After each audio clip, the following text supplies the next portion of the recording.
Hey guys, this is Andy McCann here with CrossFit Garage Podcast, where we're helping you lay a firm foundation in fitness, food, and finance. And today it's actually all three of those combined into one. I am a member of a mentoring group called Two Brain Business. So Chris Cooper is a CrossFit gym owner who then started a blog and then started working with CrossFit headquarters. And with those and the data that he wanted to collect, created Two Brain Business. Essentially, it's gym owners helping other gym owners not recreate the wheel and do things that make more sense. So we used to do a lot of stupid things like, hey, you're interested in CrossFit. Great. Why don't you just come to the gym, jump into class, and I hope you survive. And it was horrible. So we've probably had thousands of people do that, and we only have 100 members. So it obviously doesn't work as a sticky point, right? So now we do what makes sense and what does work, which is we bring people into a no sweat intro and we talk to them. And anyway, we follow the processes that Two Brain outlines. I am an engineer by degree, not a business guy. So the thing I fail at most is understanding good business ideas. I mean, some things make sense. There's common sense, but there are things that I think business people know that us lay people don't know. Whereas I know troubleshooting and how to fix a lot of things. They know that keeping a client is much more profitable than going out and finding new clients. So this is why I do a lot of focusing on people in the gym, where we do have somebody that, like Coach Jamie, one of her main things is to connect with all the leads. I never really do that. Everything I do, well, I'd say 90% of what I do is for those in the gym. So you guys get me. But of course we have to give attention to the people coming in, because if we didn't, then they would never come in. But my point is, Two Brain Business with Chris Cooper. Let me show you that shot here. So this is a video and a podcast, but here is Two Brain Business. This guy right here is Chris Cooper. And this is a presentation he did, and it is marvelous. It's something that I've been looking for, and I think all you guys are going to dig this. It's the Zenith Zone, or basically taking, let me actually find the PDF. Where is it? Right there. So let me see. It's taking, I'm going to walk you through this right here, some of it. But it's taking your income zone and your wealth zone and then creating the overlap zone. So you're going to work really hard to have that income, but that income is going to lead to some sort of wealth. And that wealth, if you don't have health, it's not going to last. So it's kind of like the title of this podcast. We're here to help you lay a firm foundation in fitness and food, and then finance. Why? Because if you do fitness and food, but you don't have any money, then you're just going to be a burden on somebody when you're 90. Yeah, it's great. You'll be 90, but someone else is going to be paying for you. On the other side, if you focus all on the finances and you get your money way high, but you never work on your fitness and food, then you're probably just going to die early, and your kids are going to be sad that you're dead, but happy that you gave them a whole bunch of money. So this Zenith Zone, what we're going to do here is calculate your life expectancy based on some actuary tables, an insurance table, and then we're going to adjust it based on your current health and like what you do. And then we're going to talk about money and what you need to have in order to live the rest of your life. So for me, I already did this experiment once. It said I was going to live to 98 on the theoretical side, and then based on what I do for health, it's probably going to drop down to 90. And knowing that I'm 50, I've got to fund 40 more years of life. So they said, how much do you want to spend? I just picked $100,000 a year. I don't know. And then if you live on 4% of a mega nut that you've got, then and never touch the principal, then 4% will do that for you. So they're saying, okay, if you want 100,000 using the living on 4%, never touching it and letting it grow still, you need $2.5 million in the bank. Like, okay. So now I've got these numbers. I'm like, all right, so this math has been done for me. And it's just interesting to see and to know. So I'm going to walk you through this and show you what we get. So here is the first table. So if you're actually, so let's see. If you go to twobrainbusiness.com, you can download this document that Chris put together. And this is actually version maybe 1 or 2, so maybe it's not ready for publication. But anyway, we're going to walk through a little bit of it, but what I really wanted to show you is the idea on the calculators. And the calculators are out there just on the internet. So we're going to start with there. So the first thing we're going to do is figure out what our lifespan is going to be, okay? So here is the first calculator, and I'm going to type in some information and then hit go. I've already done this once, so let me fill this in. But basically, you're going to put in if you're listening to this on a podcast, you really want to go on YouTube and do this. I'll put the links in both of them for you, but it's going to ask for your birthday, your gender, where you live, and your zip code. Weirdly, a lot of can be told about you from your zip code. So they are going to, at the end, ask you to let us send you some emails and stuff, but that's fine. The information is worth it. So let me put this in and hit go.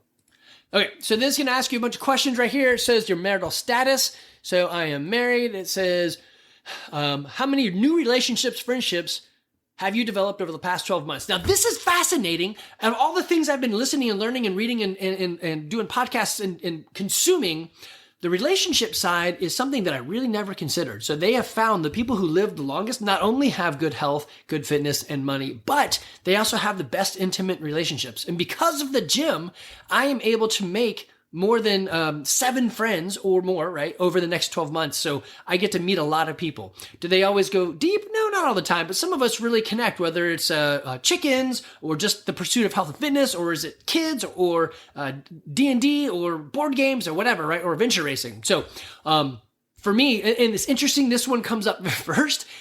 It's something that I've never really thought of. But as I get older, I realize it is harder to make long and lasting friendships because people are divergent now, with your kids being like growing up in and out of the house, and your friends are starting to die, which is super sad, but that's just where we are. Okay. How do you usually cope with stress? Very well. It helps me get motivated. Good. I can shed stress by using techniques that reduce stress. Yep. That's me. Stress doesn't really bother me. Below is a list of typical sources of stress. Check all that you currently, check all you feel currently stressed from. So, all right, so we got excessive of worrying, crime, illness, death, loved one harm, death of a pet, marital stress, loneliness, community, global social concerns, feeling underpaid, getting laid off, legal troubles, new responsibilities, baby, job, care, no, health problems, nope, living conditions. So I don't actually, this is nice. I don't have really many stresses. Regular conflicts, running late, job, traffic, financial insecurities, hormonal fluctuations. No. So I'm going to say no to all those. So I have nothing that's giving me like an undue amount of stress. How do you characterize your sleep? Very good. I get a lot of sleep. You know me, there's a podcast on sleep. Go listen to that podcast on sleep. It's a great one. 18-ish ways to get more sleep, get better sleep. How much formal education have you had? Say I've got a college degree. Hours per week that you work. Yeah, that's going to be a weird one, including your commute. So here's a weird thing. I could be semi-retired right now. I've got real estate, property, gym, and some other businesses. And so I don't think I'm ever not working, but I never have to like report to somebody. All right, next one is, are you optimistic about your aging? Yes, I'm optimistic. I'm aging well. Do you regularly engage in brain activities that are both new and challenging? Example, learning new subjects, playing someone in a hard game such as chess, Scrabble, solving crossword puzzles, Sudoku puzzles. Yes, I do that a lot, at least 2 times a week. Yeah. All right, continue to lifestyle. How is the quality of your air? I would say pretty good. How many cups of caffeine do you drink a day? I'm probably 2 cups. How many cups of tea do you drink? I don't normally drink much tea anymore, so I'm going to say none. How often do you currently smoke? Never. Regarding cigarettes, nope, I don't do cigarettes. What is your exposure to close proximity secondhand smoke? Never. If you smoked, let's see, I did not smoke in the past. There we go. How many days a week do you usually consume alcohol? While I have nothing against alcohol, currently I don't drink alcohol because I'm off of bread and sugar, and beer is bread and everything alcohol is sugar. When you do drink, I do not drink. How often do you take aspirin? Never. I would say never. I mean, it's occasional. I'm going to say never. I mean, it's so infrequent that it's probably never.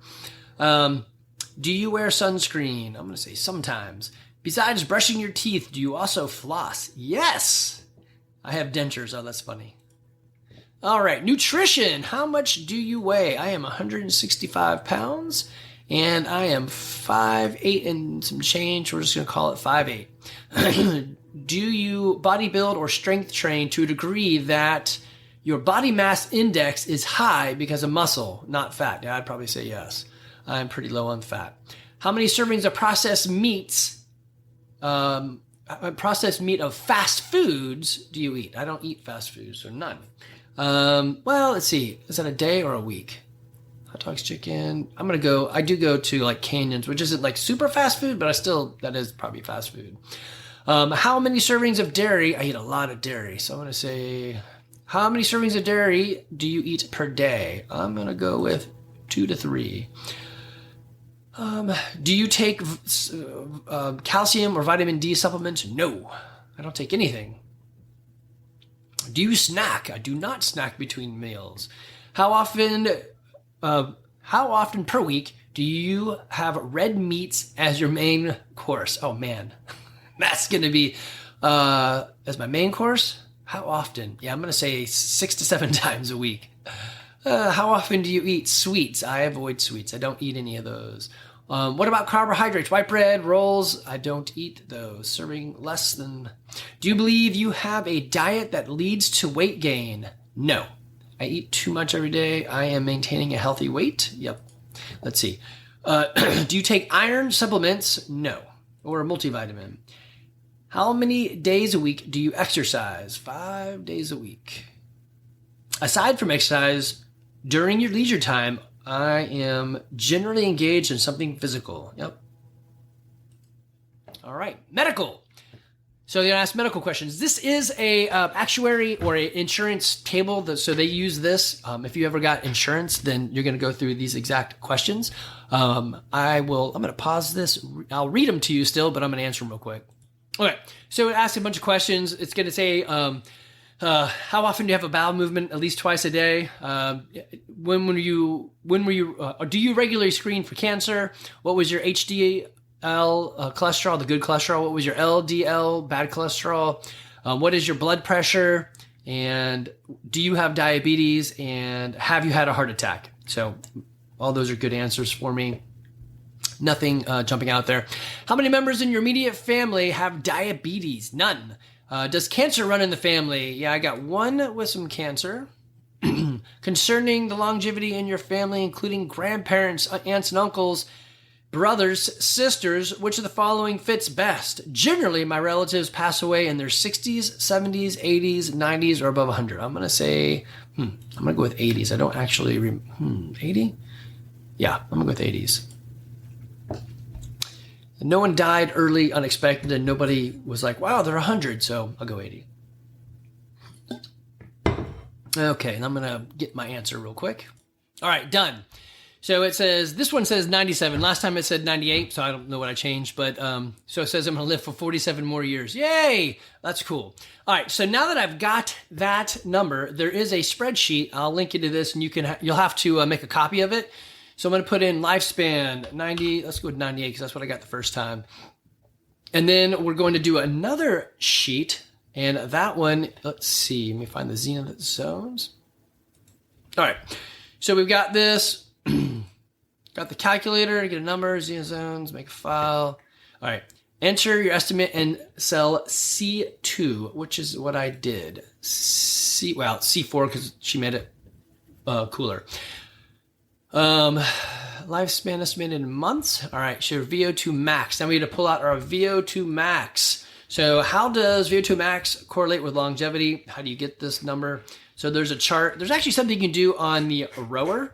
It's like row 2,000 meters and look at the wattage and then divide by something. But I believe, typical VO2 max scores for 8. All right, so I got a spreadsheet that Harmony copied and pasted into the spreadsheet she had created that I'm looking at right now. So it says typical VO2 max fitness scores for males by age. All right. There's also one for females. It's a little smaller print. I'm not sure exactly how that. Can I move it? Nope. Okay. So I am 50. And so VO2 max would be 43.3 for excellent. 43. I'm just going to put 43 in there. I need to go actually take it, but I'm going to use their chart. Knowing that I do CrossFit all the time, I'm sure it's good. So let's see. So 43. So I have to go back to the spreadsheet over here. Do I? Let's see what I got to do. Calculator. Oh, I see. Excellent. Okay, so over in the corner, then it says VO2 max limiters. If you're fair, you're going to put in a 0.9, good, 0.95, excellent, 0.97, superior, 0.98. So I'm going to go with excellent, so 0.97. So that's an entry field. So it drops my overall life expectancy down to 95 years. All right, then we're going to look at some stuff for strength. We're going to look at squat, press, and deadlift. So let's see. She's got some links down here in the bottom of this page. I'm going to go ahead and pull these up. So it's, yeah, she got them backwards. It'd been nice if they'd been the same format. So it says, let's go for the squat. That's the deadlift. Here's your squat. So squat, compare, I got pounds, and then body weight. Let's see, my body weight. Okay, when I scroll down, I can see a chart for back squat that is by weight and age. So I'm going to use 160 as my weight, and I can squat. Well, it used to be like in the high 300s, so I probably can't do that anymore. It's probably low 300s. So I'm going to go with intermediate or advanced. 250 is not that bad for me, so I'm going to go advanced. All right. So going back over to the chart, if you picked advanced, then let's see, that'd be a 0.97. So that was the squat. So 0.97, right? Yeah, 1, 2, 3, 4, 5. So I was not elite.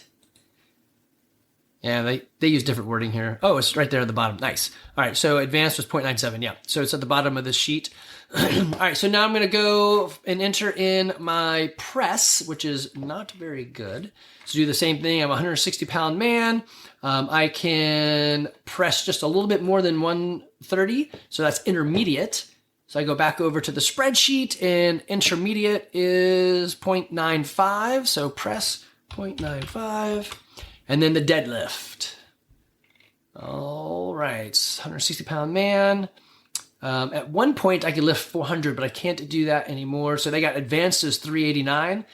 I could probably still do that. It's probably somewhere between intermediate and advanced. So I'm going to pick something on the in-between those two possibly. So intermediate and advanced. So, there's not really much to pick between that. So intermediate is 0.95 and advanced is 0.97. So I'm going to put 0.96. 0.96. Probably should have done that for the 0.7 too. 0.96. So I'm going to change that top one. All right. So then it takes your age that has been adjusted for VO2 max and adjusted again based on your strength numbers. So it comes out to 90. So I should live to be 90. So my projected age is 90. That's 40 more years. All right. So I will link all these. Actually, you know what? Best thing is to just link this calculator because that's where it all starts from. If you got this calculator, and all I have to do in this calculator is put in this one right here, copy. I'm going to put in the original lifespan calculator right here. Oh, it's right there. First time life. It's right at the bottom. Start there. So I'll just put it right here though. Okay. All right, you guys can steal this and utilize it. Anyway, so this says I should live to about I'm 90, which is nice. I like that. I'll do the things I need to do to live a little bit longer, probably get my VO2 max up as well as my press strength, right? Now, it's not just those things. It's actually the stuff that goes along with it. This is just a lagging indicator. So my press strength is a lagging indicator of all the fitness stuff that I do, right? My VO2 max is a lagging indicator of all the stuff that I do. So it's going to take me years to be fit. And this thing is going to say, hey, yeah, you're pretty fit, right? That's what it's looking at. Now, here's the other cool part of this whole program right here. It says, hey, what do you want to live on? I'm going to put in $100,000 a year is what I want.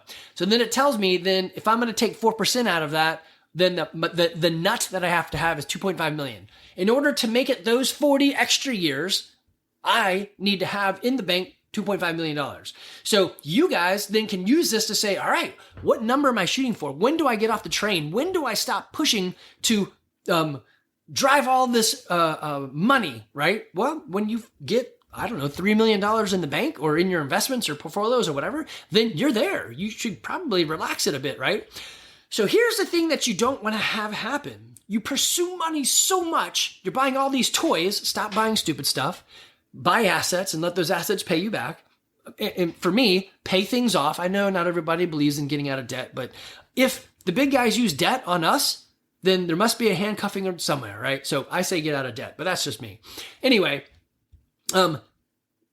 make sure while you're going on the journey that you're doing something with your fitness and food. If you're not, then you're going to find that you're going to die early. If you die early, I mean, that sucks. You're dead. I mean, all right, I guess it depends on you believe what happens when you pass away, but either way, you're dead. I would love to see my grandkids. I'd love to see my grandkids, right? I don't know if that's possible. Maybe things will change. They'll come up with something better or different, but I think the recent statistics said this is the first time in history where Americans now are living less in time than the people that came before us. So we're dying earlier. I don't know, those numbers started to change. If you go back and look and one of the, like those babies that are being born and so forth, does it have anything to do with the food that we think we're eating? That's food. That's really entertainment.